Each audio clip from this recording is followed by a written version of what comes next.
నమస్తే, welcome to real TV. నేను సుధాత్రి. ఇక్కడే జగన్ కన్నా ఒక అడుగు ముందున్న చంద్రబాబు ఎంత చేసినా చెప్పుకోలేకపోతే ఫెయిల్ అయినట్లే. అందరికీ తెలిసేలా చేయడం బాబు స్ట్రాటజీ. సంక్షేమ పథకాలపై ప్రచారానికి పెద్ద పీట. ఈసారి మరింత జాగ్రత్తగా డిజిటల్ అడుగులు. 85 మందితో భారీ డిజిటల్ టీం రెడీ. బాబు గారి డిజిటల్ టీం కథా కమామిషు గురించి చూసేద్దాం పదండి. పూర్తి వివరాలు తెలియాలంటే ఎక్కడా స్కిప్ చేయకుండా వీడియోని ఆశాంతం చూడండి. ఇప్పటి వరకు సబ్స్క్రైబ్ చేయకపోతే వెంటనే సబ్స్క్రైబ్ చేయండి.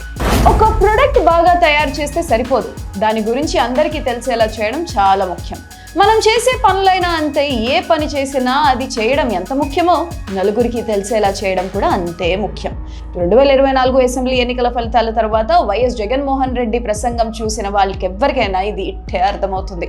తాము ప్రజలకి చాలా మంచి చేశామని చెబుతూ అది కింద వరకు అందరికీ తెలిసేలా చేయడంలో వెనకబడ్డామని జగన్ ఒప్పుకున్నారు. అందుకే తాము ఓడిపోవలసి వచ్చిందని ఆయన విశ్లేషించారు. జగన్ ఓడిపోవడానికి ఇతర కారణాలు ఎన్నున్నా అందులో ఇది కూడా ఓ ముఖ్యమైన కారణమేననే మాట అందరూ అంగీకరించే విషయం. అయితే చంద్రబాబు మాత్రం ఈ విషయాన్ని బాగా గ్రహించారు. నిజానికి ఆయన ఎప్పుడూ ఈ విషయంలో జాగ్రత్తగానే ఉంటారు, కానీ ఈసారి మాత్రం ఎప్పటికన్నా ఎక్కువగా మరింత జాగ్రత్తగా అడుగులు వేస్తున్నారు. సంక్షేమ పథకాలు కానీ, పెట్టుబడుల ఆకర్షణ వంటివి కానీ, ప్రభుత్వం చేసే ఏ ఇతర ప్రజోపయోగ కార్యక్రమం కానీ ప్రజల్లోకి బలంగా తీసుకెళ్లాలని ఆయన భావిస్తున్నారు. గతంలో కన్నా ఇప్పుడు దీనిపై ప్రత్యేకంగా ఫోకస్ చేశారు. అందుకోసం 85 మందితో ప్రత్యేక టీం ఏర్పాటు చేశారు. డిజిటల్ కార్పొరేషన్ కింద పనిచేసే ఈ టీంకు జీతాలు బాగానే ఇవ్వాలని నిర్ణయించారు. 25,000 నుంచి 1.75 లక్షల వరకు జీతాల శ్రేణి ఉంది. ప్రత్యేకంగా ఈ టీం సోషల్ మీడియాను టార్గెట్ చేస్తుంది. ఈ టీంలో సోషల్ మీడియా స్పెషల్ ఆఫీసర్లు, కంటెంట్ డెవలపర్లు, సోషల్ మీడియా అనలిస్టులు, డిజిటల్ క్యాంపెయినర్స్ ఉన్నారు. వీరంతా అవుట్ సోర్సింగ్, కాంట్రాక్ట్ పద్ధతిలో పనిచేస్తారని జనరల్ అడ్మినిస్ట్రేషన్ డిపార్ట్మెంట్ ఇటీవల జారీ చేసిన ఉత్తర్వుల్లో పేర్కొన్నారు. ఈ టీం ప్రభుత్వ ఆధ్వర్యంలో డిజిటల్ కార్పొరేషన్ లో ఉంటుంది. ప్రభుత్వ కార్యకలాపాలను కింది వరకు తీసుకెళ్లడానికి పనిచేస్తుంది. ఇక పార్టీ తరఫున పనిచేసే ఇంటిగ్రేటెడ్ టీడీపీ, ఐటీడీపీ ఇప్పటికే క్రియాశీలకంగా పనిచేస్తుంది. ఆంధ్రప్రదేశ్లోని మిగిలిన రాజకీయ పార్టీల కన్నా తెలుగుదేశం పార్టీ డిజిటల్ టీం యాక్టివ్గా ఉంటుందని పేరు గడించింది.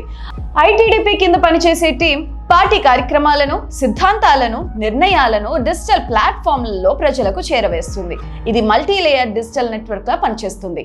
ఐటీడీపీలో core digital team strategy design చేస్తుంది, ట్రెండ్స్, టైమింగ్ ప్లాన్ చేస్తుంది, ఏ అంశాన్ని ఎలా పుష్ చేయాలో నిర్ణయిస్తుంది. ఈ టీం హైదరాబాద్, అమరావతి కేంద్రాలుగా పనిచేస్తుంది. ఇది కాక రాష్ట్ర స్థాయి, జిల్లా స్థాయి టీమ్స్ కూడా ఉన్నాయి. ఇవి రాష్ట్ర రాజకీయ అంశాలపై కంటెంట్ తయారు చేయడం, జిల్లా లోక్ సమస్యలపై పోస్టులు తయారు చేయడం, ఎమ్మెల్యే, ఎంపీల ప్రోగ్రామ్స్, డిజిటల్ కవరేజ్ బాధ్యతలు చూస్తున్నాయి. ఐటీడీపీలో కొద్దిమంది ఉద్యోగులు తప్ప మెజార్టీ సంఖ్యలో విద్యార్థులు, ఐటీ ఉద్యోగులు, పార్టీ అభిమానులు స్వచ్ఛందంగా పనిచేస్తున్నారు.